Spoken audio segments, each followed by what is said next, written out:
आंख पे पट्टी बांध करके तुझे स्पर्श करके अगर तूने असली मदन मोहन जी को पहचान लिया तो मैं ये मान जाऊंगा कि तू नहीं, ठाकुर जी तेरे संग जाना चाहते हैं। ठाकुर जी की इच्छा पता चल जाएगी। तो राजकुमारी बोली ठीक है, आप ये प्रयोजन कीजिए। राजा ने महाराज कारीगरों को बुलवाया और मदन मोहन जी के डिट्टो कॉपी 6 स्वरूप बनवाए और 6 स्वरूप बनवा करके मदन मोहन जी सहित 7 स्वरूपों को खड़ा किया। पुत्री के आंख पर पट्टी बांध दी, एक जैसा इत्र, एक जैसी पोशाक, एक जैसा मुकुट, एक जैसा श्रृंगार, सब कुछ बिल्कुल एक जैसा।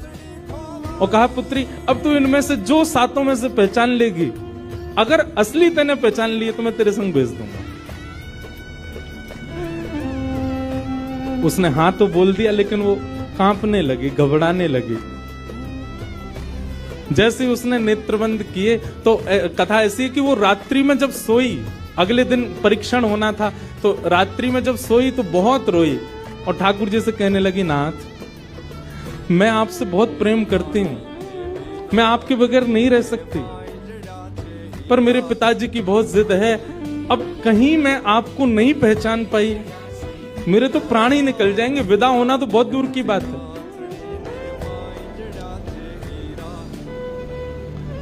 रुदन करते करते करते करते रात भर रोती रही, रात भर रोती रही और रुदन करते करते, नाथ मैं कैसे पहचानूंगी कि आप सत्य कौन से हो। मदन मोहन जी उसके स्वप्न में आ गए और स्वप्न में आकर के बोले, तू चिंता मत करे, तेरो ही मन ना है मो ले जावे को, मेरो भी मन है रो तेरे संग जावे को। अरे जे सब मेरी सेवा तो करें, पर तेरी जैसी सेवा तो कोई करेगा ना, मेरो भी बड़ो मन है तेरे संग चलवे को। तो उसने कहा, तो नाथ कुछ कृपा तो करो। बोले हाँ मैं एक काम करूंगा। बोले कहा, तू सबरे स्वरूपन को जब स्पर्श करेगी ना, तो असली मदन मोहन जो मैं हूं, तू मेरे हाथन को स्पर्श करियो। तो हाथ कैसे? ऐसे।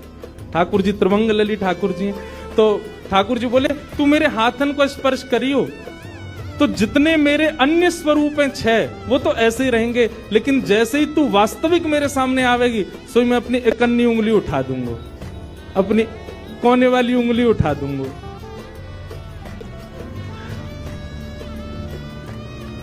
जी बोले मैं अपनी इकन्नी उंगली उठा दूंगा और तू स्पर्श करती करती मेरी जैसे इकन्नी उंगली उठे, वाकू पकड़ लियो और तुरंत पिताई से कह दियो, जय रे मदन मोहन जी, मैं चल दूंगा तेरे संग।